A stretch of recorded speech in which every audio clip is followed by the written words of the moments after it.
अस्सलामुअलैकुम व्यूवर्स, कैसे हैं आप सब। अल्लाह ताला आप सबको खुश रखे, आबाद रखे अपने अपने घरों में।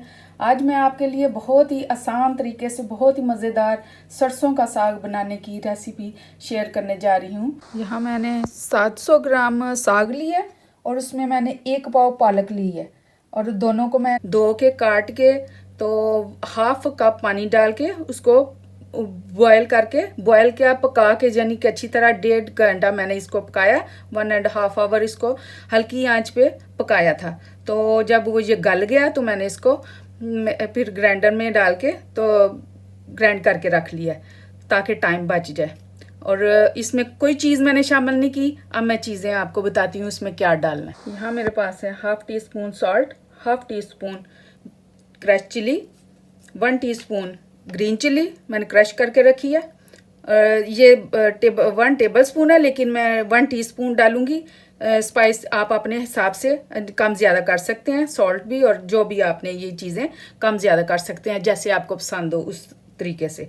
और मैंने 1 टीस्पून बघार लगाने के लिए अदरक क्रश करके रखी है, और साथ में बटर जो साग में ज़्यादा यूज़ होता है। साथ में मैंने आटा डालना है, आटा इसमें यूज़ करूँगी 2 टेबल स्पून।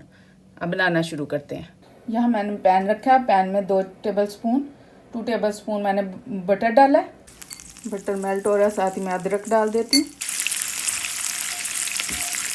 बटर भी इसमें अब ब्राउन, हल्की सी ब्राउन होती है तो मैं साग डाल देती हूँ। तो अब इसको मैंने ज़्यादा जलाना नहीं है, बस हल्का सा ब्राउन हो गया मैं साग डाल दूँगी।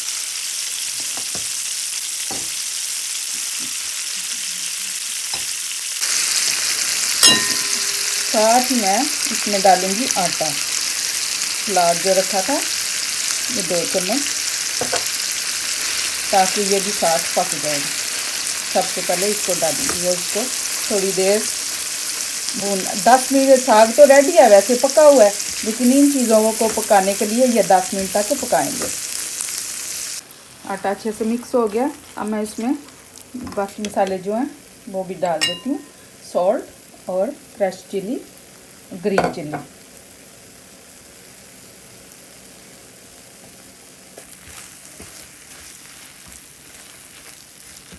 चलो इसको मैं अब 10 मिनट पकाती हूँ, फिर आपको दिखाती हूँ। यहाँ हमारा सरसों का साग हो गया रेडी, मज़ेदार। मैंने इसमें थोड़ा सारा नमक और शामिल किया है, और ग्रीन चिली जो मेरी और सारी थी वो मैंने सारी डाल दी, यानी 1 टेबल स्पून था।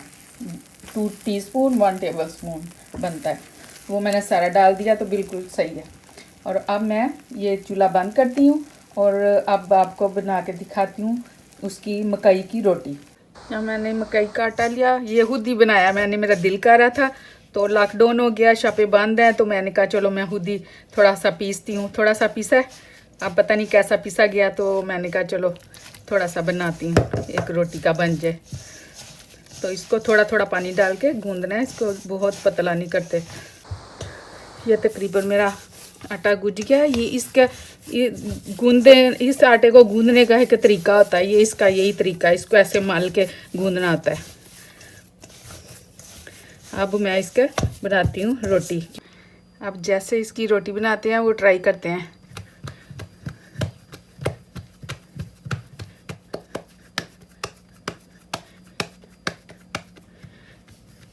से ऐसे करते थे कि किनारे फिर वो खुलते नहीं थे, और ऐसे ही करते करते वो इतना बड़ा कर लेते थे हमसे। वो नहीं होता है, आटा नहीं सही हो जाता है, लेकिन आटा नहीं सही, ये टूट जाएगा हमसे। इसको बहुत भी पतला नहीं करते, ये मोटा मोटा आता है। इसको पंजाबी में टोडा भी बोलते हैं। साग और टोडा और साथ में बटर। ये अब हम इसको डालते हैं तवे पे। डाल दिया इस पे बटर। अब डाल दूंगी इस पे मकई की रोटी।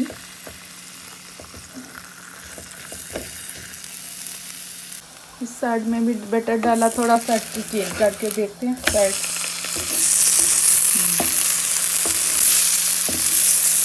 ये पकने में थोड़ा टाइम लेता है।